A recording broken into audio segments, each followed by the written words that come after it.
objetivo, eu acredito, no consultório na rua, é permitir acesso a essa população de rua à saúde, né? Como a gente está observando nesse segundo encontro, que é o primeiro que eu estou participando do consultório na rua, as outras equipes têm as mesmas dificuldades que nós, né? Mas eu acho que a gente já avançou bastante. Vou dar um exemplo para vocês. Algumas pessoas em situação de rua, que já haviam sido abordadas por outras equipes, né, dentro do nosso estado, sempre era mencionado para a gente como difícil acesso a essas pessoas. E aos poucos nós fomos tentando chegar principalmente a essas pessoas de difícil acesso. E foi um trabalho de formiguinha mesmo. Primeiro descendo uma única pessoa, inicialmente a essas pessoas nós chegamos a descer até sem a farda para não assustar, né? Porque quando nós começamos, eles tinham muito a visão, os moradores de rua, de que nós iríamos pegá-los e levá-los, né? Então a gente teve que conquistar esse espaço de que nosso trabalho era diferenciado, não era esse que eles temiam tanto. Que tem em São Luís. Quantos consultórios tem em Maranhão? Maranhão são duas equipes, uma Imperatriz, que é mais velha do que São Luís, e uma em São Luís, mas eles começaram como consultório de rua. No caso da gente já começou como consultório na rua. Então ainda existe o de rua lá. Na verdade, eles migraram, né? Eles mudaram do DI para o NA por conta do financiamento. E como antes era a saúde mental que financiava e aí não estava mais financiando. Então a atenção básica é que está financiando. Eles fizeram uma mudança. Eles também são modalidade 3. As duas que tem no Maranhão são modalidade 3.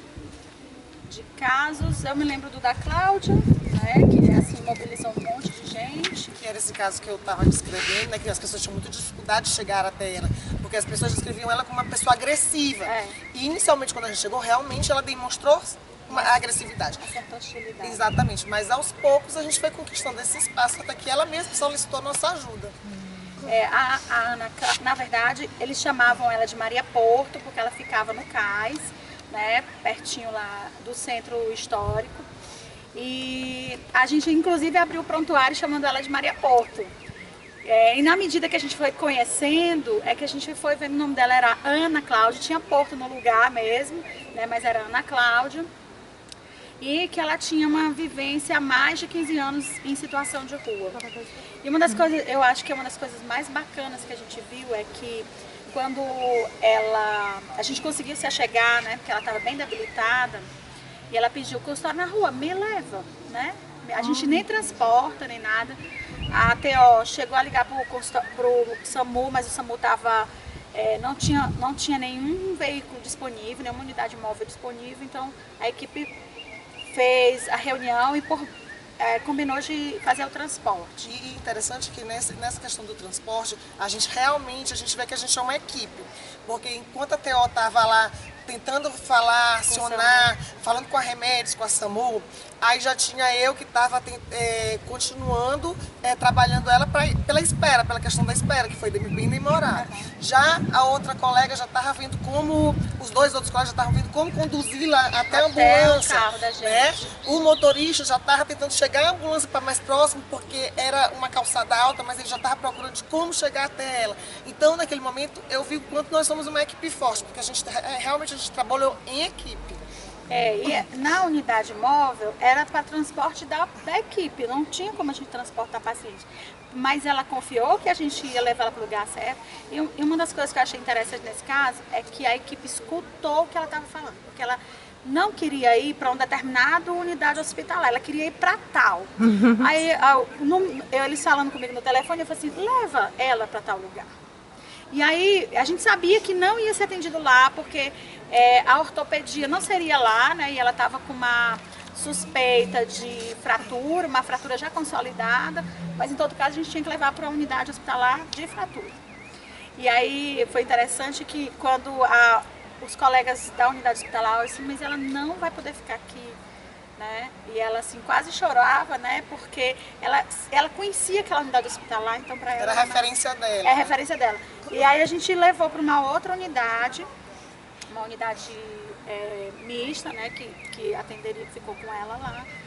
E aí toda a equipe, porque a gente começa 1h da tarde e termina às 22h, então já tinha mudado os profissionais. Então os profissionais foram para dentro da unidade hospitalar, que a gente chama de socorrão, que é de urgência e emergência, para fazer a tramitação dela, que a equipe ia levar ela até a outra unidade. Tanto é que ainda hoje a diretora da unidade, ela ainda está lá, né? Porque a gente está esperando para um local para remover ela. E aí a gente tem algumas, assim, mobiliza todo mundo e a gente vê que a gente tem alguns obstáculos. A gente descobre que o usuário não é de ninguém. Então, a unidade hospitalar diz, olha, já está de alta. E liga para o consultório na rua. Eu falo assim, mas eu não sou a regulação. Esse paciente está dentro da unidade hospitalar. Eu preciso que esse paciente seja relocado. Para onde ele vai? Aí a gente pede a assistência social para fazer a avaliação. Por quê? Eu preciso saber se nas unidades de acolhimento deles, se ela entra. Então, na minha cabeça, né, eu sou técnica da saúde. Na minha cabeça, todo mundo que não tinha lugar para ir era acolhido nas unidades, mas não é, eles têm um perfil, né? Eu até achei engraçado, eu falei assim, nossa, mas vocês querem gente rígida, saudável, como que eu vou achar essa pessoa na rua? Essa pessoa na rua não está na rua, né? Eu até brinquei lá com o pessoal da assistência, eu falei assim, mas na sua casa, tem alguém que está de fralda? Tem alguém que precisa de que tem mais dificuldade de mobilização? Então, é a mesma coisa. Eu não vou encontrar essa pessoa rígida na rua. E aí aí depois ela mesma disse, olha, eu não quero ir para este abrigo aí não. Consultório na rua, dá outro jeito, né? E aí ela aceitou ir para uma residência, porque ela tem um diagnóstico de psiquiatria. E a outra coisa engraçada é que quando a assistência soube que ela tinha, que a médica da nossa equipe tinha feito, né, o diagnóstico de esquizofrenia, aí todo mundo, mas ela é uma esquizofrênica. Eu falei, gente, mas ela não tem nenhum problema. Ela fazia mais de 15 anos que estava na rua, que não tinha diagnóstico de nada. E ela viveu com as suas alucinações, com as suas coisas, e conversa com a gente normal. É claro que tem hora que ela divaga, outra hora ela volta, né? E com a medicação que a doutora Cíntia tinha colocado, foi melhorando algumas coisas, mas tranquilo. Então a gente vinha trabalhando ela ao longo desses anos, a conquista, né? Então, o que aconteceu? Quando ela chegou à unidade, que ela foi internada, as outras pessoas sempre se remetiam a ela como uma pessoa hostil, agressiva. E aí a unidade, quando recebeu, disse assim, ué, não é essa pessoa. Mas esse pensamento de que ela era hostil não vinha da gente, já vinha... Como ela estava 15 anos e nós estamos apenas 3 anos, esse pensamento vinha de antes. Então, quando eu vi que a gente tinha trabalhado ela bem, quando eu vi a unidade dizendo assim, essa pessoa não existe. Essa pessoa que me falava... não é essa aqui. Olha essa que está internada não é essa. E aí, daí, como a gente tem feito esse trabalho perante as unidades, e que às vezes todo mundo está colocando a dificuldade que eles têm em atender essa população, é uma boa oportunidade de a gente mostrar para eles como a gente pode atender essa população, como é que a gente pode atingir essa população, né? Que eles também podem se empenhar nesse trabalho de construir, reconstruir as dificuldades que essas pessoas passam, né? Acho que um outro caso é que a Ana ainda está hospitalizada, né? Quer dizer, aguardando a remoção dela, ela aceitou e a gente conseguiu uma vaga na residência terapêutica, apesar dela não ter, mas a gente conseguiu conversar com tanto o pessoal da mental como o secretário, ele disse, não, façam isso mesmo. E aí depois a gente acabou descobrindo a família, fez contato, é o pessoal do Ceará, em Fortaleza, eles ficaram muito emocionados, que ela tinha saído de lá quando ela era muito jovem, ela tem 51 anos. Ela é muito jovem, eles não sabiam onde que ela estava, né? Há mais de 15 anos que ela está em situação de rua, então eu acho que ela chegou em São Luís há mais de 20 anos, né? E aí, na verdade, o pai, que já é um senhor bem de idade, ficou muito emocionado e pela conversa, pelo contato telefônico, eles vão buscá-la lá em São Luís. Outra coisa interessante, na hora de que ela pediu ajuda, né? Alguém da equipe também, eu determinei, assim, eu falei de onde cada uma pessoa estava, né?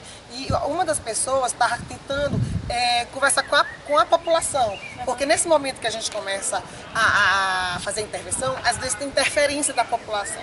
Então, alguém da equipe... Interferência como? Interferência. Porque assim, eles querem muito ajudar aquela pessoa, mas aí quando eles começam a tomar a dimensão de muita gente em cima da gente, a gente precisa ter uma pessoa da equipe que se remeta a eles.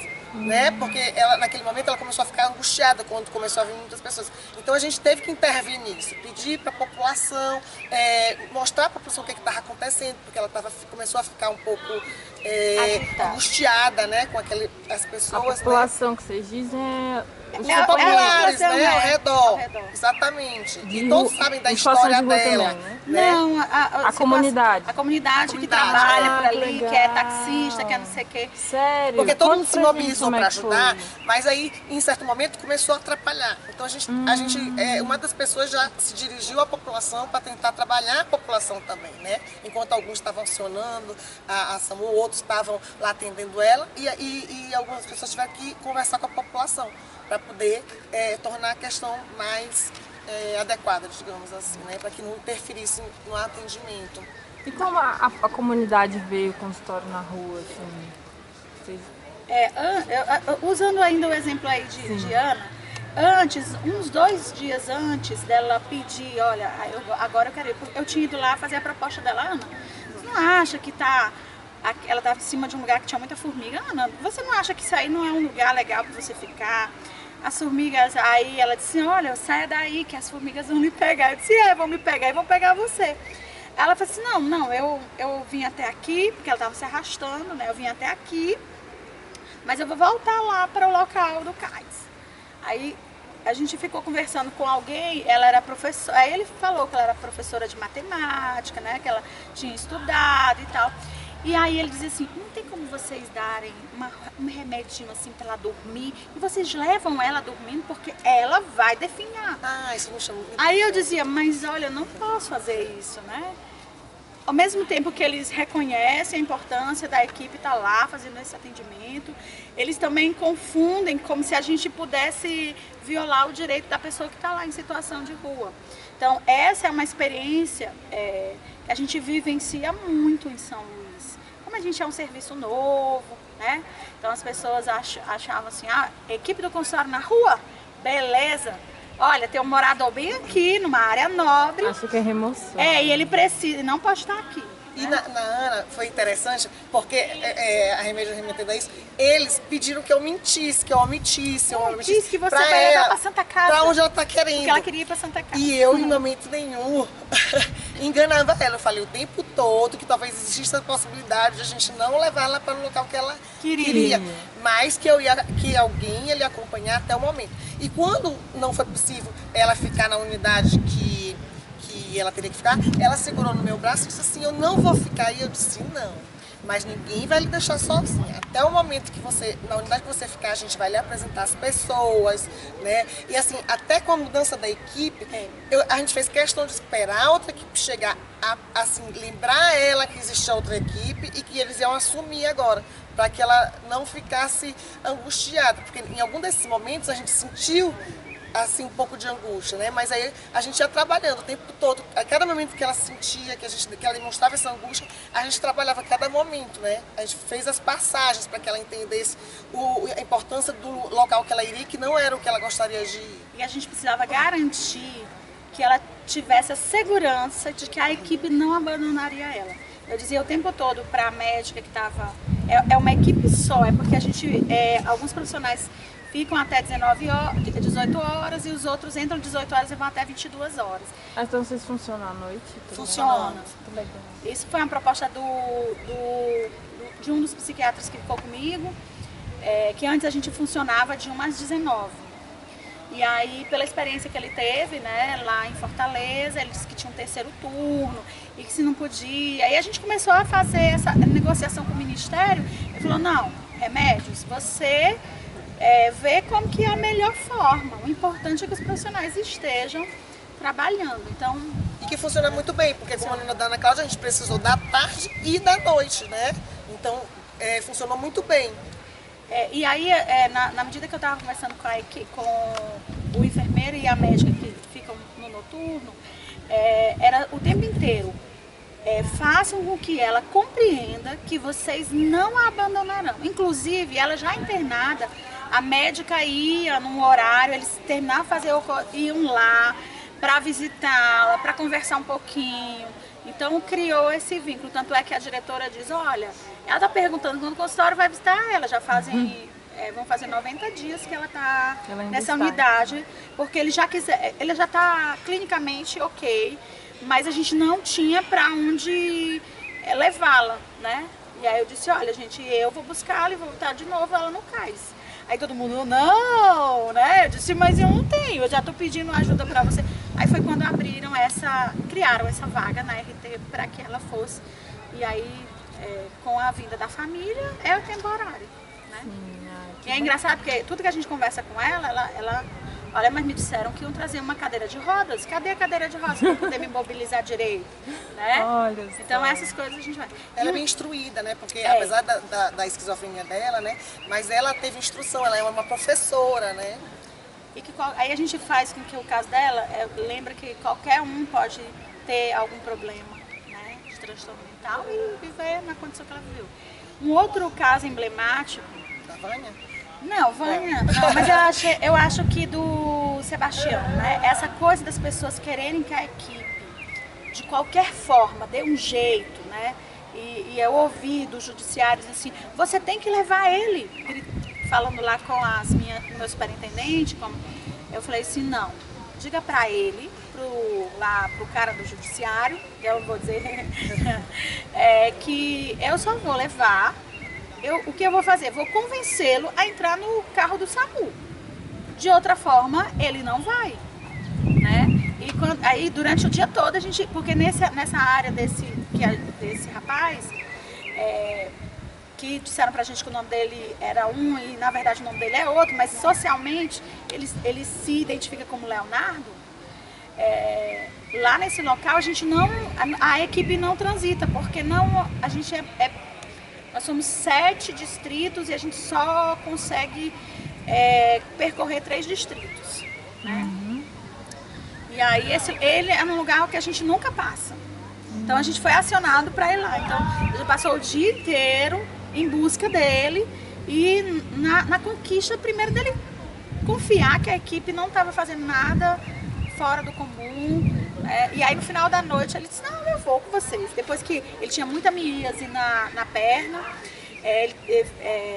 e aí a técnica conseguiu, né, que ele não queria fazer curativo, depois a técnica conseguiu fazer curativo com ele.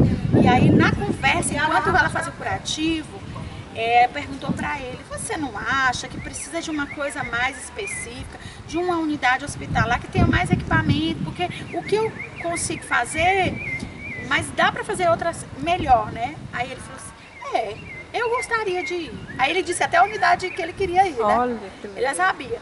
Aí quando ela saiu do local, eles ligaram para mim. Ele disse que quer ir, ótimo. Então agora nós vamos no convencimento da unidade hospitalar, da unidade móvel, para ela ir. E só que nós vamos garantir que a unidade vai chegar e vai pegar, assim, vai acolher ele. Então a equipe vai ficar lá esperando a unidade do SAMU até a hora. E aí a gente esperou, né? E ele prontamente entrou no carro, nós explicamos a unidade.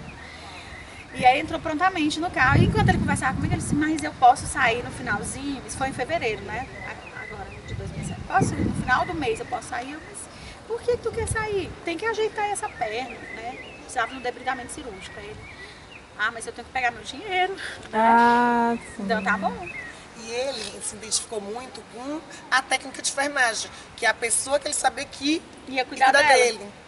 Ia cuidar dele. Então ele se identificou muito. Então normalmente quando a gente chega no local, ela é uma das primeiras pessoas a descer do automóvel, porque é a pessoa com quem ele mais se identifica. Cuidado, pela questão do cuidado, né? Eu acho que é uma das coisas que a gente consegue se aproximar. Às vezes, no início era assim, a gente chegava, né? Era estranho, né? As pessoas, eles achavam estranho. Nunca ninguém desceu para falar com a gente, né? Para cuidar da gente. E o que vocês vão fazer? Eu disse, a gente quer ficar sob pressão. Aí eles perguntavam, era uma coisa que eu até já engraçado. Eu falei, meu Deus, mas Mas é muita maluquice. Vocês têm aquele examezinho do dedo? De furar o dedo? Tem aí o de furar o dedo? Aí eu falei assim, agora a gente não tem, mas a gente vai ter. E aí eu percebi que furar o dedo pra eles, que pra muitos era chato, era não sei o que, pra eles era um cuidado. Então era a forma de eu chegar lá perto. Eu falei assim, nossa, como é diferente, né, olhar assim. E tu furar o dedo pra um é enjoado, é chato, é obrigação. Pra eles estão olhando pra mim, né? Isso é para mim. Nossa. E eu acho que a gente está num processo atualmente de muita gratificação, porque assim, a gente vinha trabalhando eles, agora teve algumas questões de receber a moradia, né? Então, esses que a gente já vinha trabalhando, se encaixou no boom que saiu da moradia, digamos assim, né?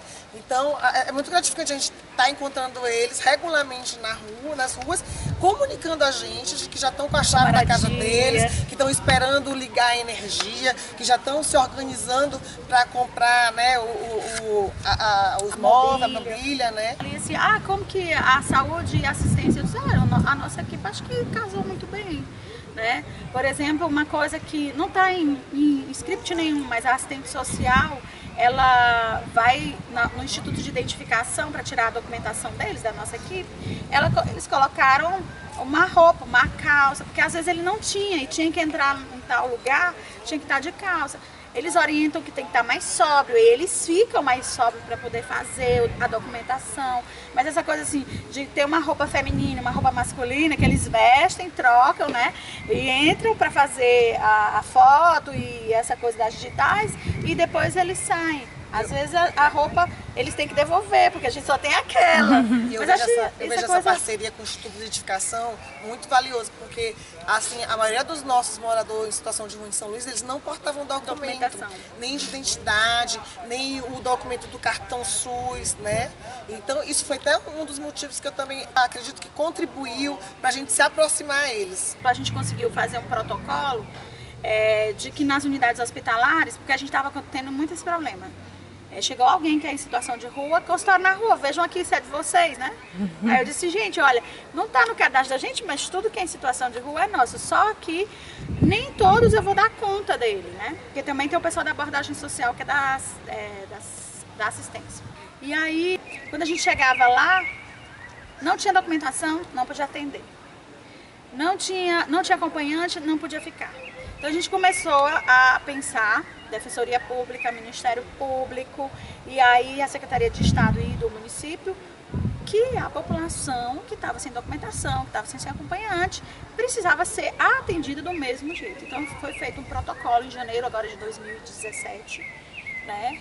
Baseado em todas as legislações, garantindo. Então, por exemplo, entra uma menina, a gente teve o caso de uma moça que o nome social é Vânia, e que ela não tinha documentação, ela veio do Tocantins, e ela ia parir. Eu toda hora, a menina vai parir, não vai ter DNV para essa criança, porque ninguém vai querer botar um nome dela se não é o nome dela. E aí ela pariu a menina e saiu sem a DNV. Aí eu fiquei mais desesperada ainda, né? Porque tinha que fazer essa captura das digitais para poder, porque ela não era do estado do Maranhão, então a gente não tinha como tirar a segunda via. Então esse documento, esse protocolo, já mudou a cabeça dos profissionais de saúde que estavam lá na maternidade. Então eles ligaram para a gente e falaram assim, agora o que a gente vai fazer? Né? A gente tem que dar alta para ela, o que a gente vai fazer? Então eles deram alta e a gente ficou monitorando como que a gente conseguia a documentação para que ela fosse emitido a DNV do recém-nascido, para que o recém-nascido tivesse um registro. Muitas vezes a gente tinha que fazer o trabalho com ela, apesar de a gente ir ao local que ela ficava, muitas vezes o companheiro dela falava que provavelmente ela estava na boca. Então a gente descia a boca de fumo, e a gente fez um trabalho dentro da boca de fumo, que inclusive as pessoas da boca de fumo estavam tentando tirá-la de lá, né, porque ela estava gestante. Eles contribuíram para esse processo conosco, né? E aí acompanhamos toda a gestação dela, né? Essa questão que a Remédios nos relatou aqui. E atualmente eles estão no processo da residência deles, da moradia deles. E ela deixou a droga depois que ela pariu, né? Agora uma coisa legal é esse negócio de descer para a boca de fumo. Eu disse, gente, agora é o seguinte, a gente precisa na discussão da equipe, eu falei assim, mas ela não quer, ela tá fumando mais ainda do que fumava antes, né? E eu disse, então é o seguinte, nós vamos descer, vamos conversar com os traficantes, com o pessoal de lá, e falei assim, eu vou ensinar para vocês o que é um trabalho de parto, para vocês chamarem o SAMU, né? Aí eu dou aula perto lá, né? E conversando com alguns, eu falei assim, ó, eu preciso que vocês saibam quando ela entrar em trabalho de parto, porque ela está no 8º mês e vai ser a qualquer momento. E eles, e como é? O que é um trabalho de parto? Que legal! Aí eu vou explicar para vocês. Eles disse, mas o que é que você quer que a gente faça? Que vocês chamem o SAMU, pelo menos para ela ter um aparato para esse bebê. Aí eu dizia assim, ó, porque esse bebê, a mãe tá fumando essa droga todinha, 8 pedras, 12 pedras de crack, pois esse bebê pode nascer com alguns problemas de saúde. Então, para ele ter chance, ele vai precisar nascer num lugar que tenha o mínimo possível para ele sobreviver. E era assim mesmo. E como é que foi a receptividade dos traficantes? Tranquilo. Lá? É sempre com vocês, boa. Eles são parceiros, eles conseguem nossos. compreender. São parceiros. Eles comunicam a gente quando uma pessoa está com TB, quando eles confiam que uma pessoa está com HIV, para a gente fazer o teste e procurar ajudá-lo, né, nessas questões. Eles são parceiros. A gente tenta convencer, assim, dizer para eles, olha, nós não temos nada a ver com a identificação de vocês no sistema policial.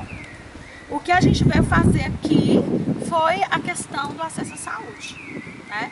Mas eles também, assim, a gente mudou de carro, né? E aí eles desceram num outro local, não nesse, mas num outro local muito perigoso. E um dos traficantes falou assim, vocês estão vacilando, que é o carro tinha só poucas informações de que a gente era da saúde. Vocês estão vacilando.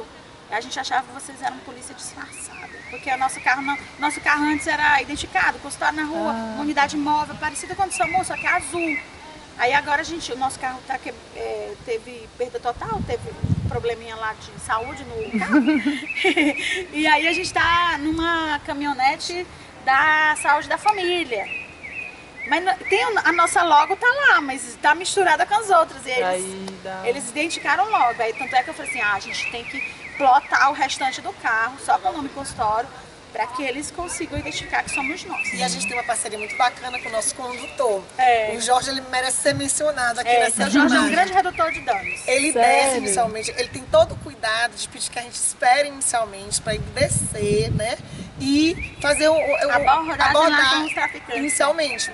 E aí depois que a gente desce para se dirigir a essas pessoas. Esse motorista que a Rafa está falando, ele tem perfil mesmo ele conhece todo morador de rua, como ele trabalhou muito na Secretaria de Governo, então ele rodou São Luís todo, ele sabe, ele lembra o nome das pessoas, ele tem uma memória ótima, ele sabe onde a pessoa está, é filho de não sei quem, né? Ele é um excelente redutor de danos. Quando a gente começou, a gente tinha uma unidade móvel, ajeitadinha, veinha, mas era... da equipe. Arrumadinha. Mas ela já era sucateada, porque a gente recebeu uma doação do Estado e tal. E ao longo da rotatividade, né? A gente recebeu em 2015, que a gente começou em 2014, 2015. Ela foi só dando problema. Uma hora que não dava mais. E estava prejudicando o trabalho. Em consequência dos problemas que ela estava tendo. Eles tinham que empurrar o carro, ou então pegava fogo. O freio não funcionava. Então era um risco muito grande. Aí nós estamos usando agora um carro da Estratégia Saúde da Família, né, que durante a tarde e a noite está disponibilizado para a gente.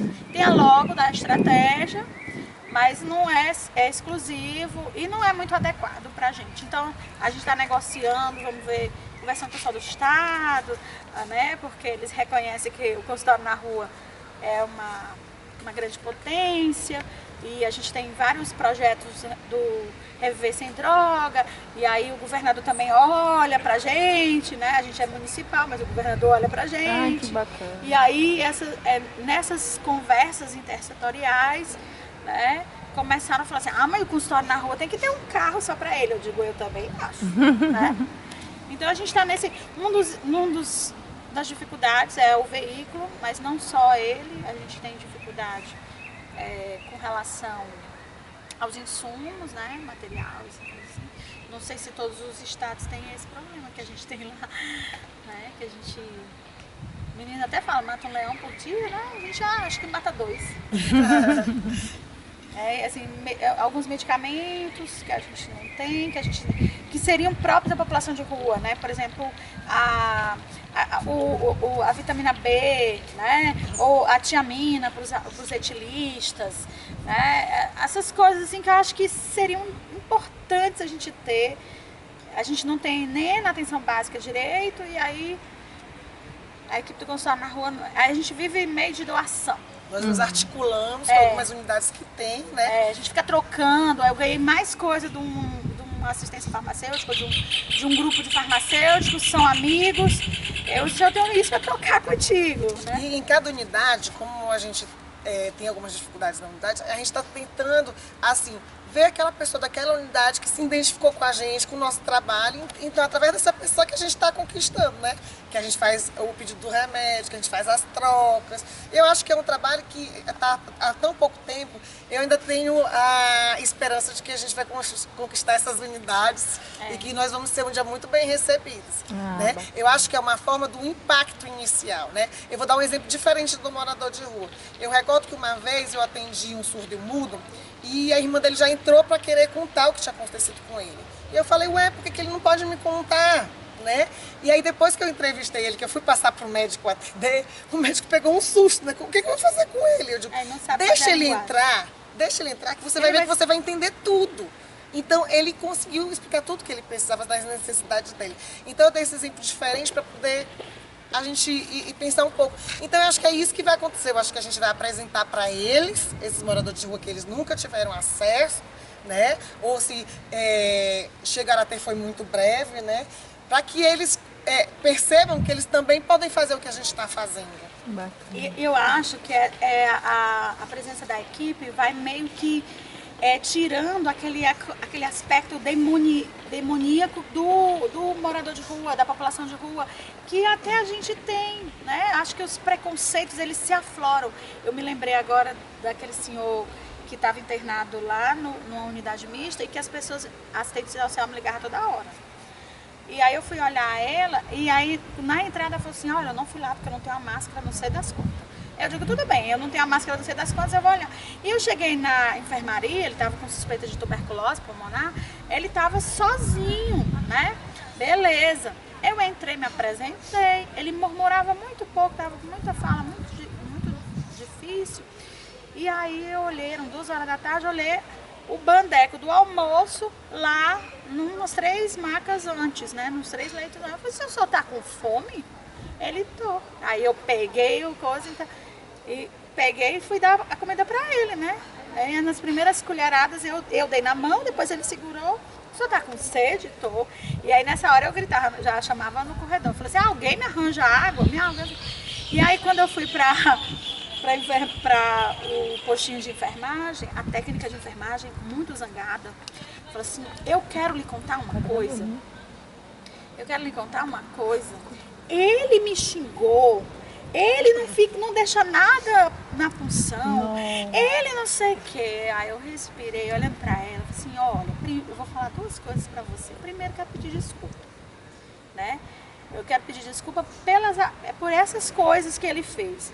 Mas pensa comigo, o SAMU me trouxe para cá, eu estava em outra área, não sei nem onde é aqui. E aí vocês quiseram me dar banho, vocês quiseram cortar meu cabelo, que vocês me botaram virado de cabeça, eu ia ficar muito assustada. E na rua, uma das coisas que eu tenho para me defender é a agressividade, porque assim eu fico protegida. Aí ela lembra. E a segunda coisa é que quem estudou para cuidar das pessoas foi você. Então, eu acho que você que tem habilidade de com conversa, com jeito, falar para ele que você precisa que ele faça as necessidades no banheiro, sabe? Então, é uma das coisas que eu tenho me refletido muito e levado também para o pessoal da assistência, é que eu queria saber em qual momento nós que escolhemos a saúde perdemos essa habilidade de cuidar das pessoas. Ah, não, é o leito fulano de tal que eu tenho que desocupar, porque eu tenho uma fila para esperar. Eu falei assim, mas você resolveu o problema da fulano de tal? Sabe? Então, eu acho que a gente precisa repensar por que escolhemos a saúde, né? E essa experiência da população de rua, eu acho que faz a gente ser mais humano. Humano de verdade, faz a gente reconhecer que nem tudo pode ser do jeito que a gente pensa, que a gente precisa parar e ouvir o outro. Eu digo, gente, eu aprendi isso na faculdade e ainda fez lembrar, não, hoje né? não é assim, como assim? A Ana, ela não estava trocando de roupa de jeito nenhum na unidade. Aí quando eles falaram que ela não era essa pessoa agressiva, que tinham dito pra ele, outras aqui, pra eles, aí ela disse assim, só tem uma coisinha, Rafaela, ela não quer trocar de roupa. Ela banha, mas ela não troca de roupa. Aí a gente trouxe uma roupa pra ela e demos. Aí eu disse assim, vocês deram a opção dela escolher a roupa? Aí eles, não, a gente não pensou nisso. Aí no carro a gente sempre pega algumas roupas nossas, mesmo a gente vai colocando uma sacola, para se houver alguma necessidade, como a Remédio falou, por exemplo, do instituto, que tem que colocar uma roupa mais composta. Aí a gente foi pegar as duas sacolas, eram duas sacolas de roupa. Aí a gente foi pegando uma por uma, eu e a terapeuta pensou, o que você achou dessa, Ana? Não, essa é folgada, essa não sei o quê. Como que eu vou usar isso aí? Assim que ela dizia pra gente, como que eu vou usar isso? Não me cabe. A gente foi mostrando uma por uma, até que ela escolheu a roupa e foi tomar banho no mesmo dia e trocou a roupa. Olha só. Mas poder isso, É acessibilidade, a gente tem que ter essa acessibilidade. que eu acho que é uma coisa que a gente perdeu nos serviços, de modo geral. E aí eu assim, achava que a saúde escutava, que a assistência escutava, mas ninguém escuta mais, né? Então eu acho que a gente desaprendeu, mas precisa reaprender. Então a gente, uma coisa que os meninos colocavam ali é que a gente trabalha com população que estava invisível, que agora a gente faz com que elas sejam visíveis, mas que nós não nos tornemos profissionais invisíveis, que nós também nos tornemos profissionais visíveis, né? Não é porque eu não sei fazer nada que eu fui trabalhar com a população de rua, não. É porque eu sei fazer muita coisa e muito melhor o que eu faço, que eu escolhi trabalhar com a população de rua. Então essas coisas precisam estar muito claras. Quer dizer, isso aqui é caridade. Eu falei, não, meu filho.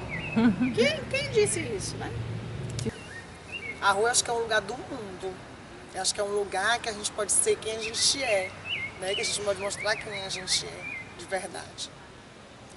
E eu acho que tem tantos locais da rua que são tão gostosos, né? Ou talvez todos sejam gostosos, que me lembra uma moradora de rua que ela ficava à beira-mar. E as pessoas queriam tirar ela de qualquer jeito de lá. Eu lembro que uma vez eu sentei com ela lá, aí fiz um selfie meu e dela e mandei para Remédios. Eu disse assim, quem eu acho que não quer mais entrar no carro de volta, o resto do dia sou eu. Porque aqui tá uma delícia de frente para esse mar com esse vento gostoso. Né? E as pessoas não querem entender isso, que na rua também tem um espaço que é bom, um espaço que é gostoso. Lógico que a gente precisa fazer todo um trabalho em relação deles, onde eles se perderam, né? Mas que a gente também tem que compreender aquele local que ele está, por que ele escolheu aquele local, né? Isso é muito importante. A rua, eu acho que pra mim a rua é de todos, né? É daquele que quer ficar na rua, daquele que não quer ficar na rua, que é só... Então a rua é democrática, cabe todo mundo, de todas as tribos, de todas as raças, né? E eu trabalhar na rua, eu trabalho muito menos que eles, porque coordenação, né? Mas eu faço o exercício sempre de estar indo com a equipe, ou à tarde ou à noite, para eu não perder essa coisa, né? De entender, de vestir o processo, porque eu sou muito mais racionada para ir para o hospital, para avaliar o paciente, para muitas reuniões, para fazer debates e tal, mas eu gosto de ter essa vivência. Então, em muitos casos eu vou junto, né? Alguns assim, mas tu tem mesmo jeito que esse povo da rua, né? Então, tanto é que alguns colegas da secretaria falaram assim, a gente já viu teus filhos, né? Eu falei assim, eu já tenho filho, né? Os filhos da rua. Eu falei assim, então tá bom, esses são os filhos da rua, né? São meus filhos da rua.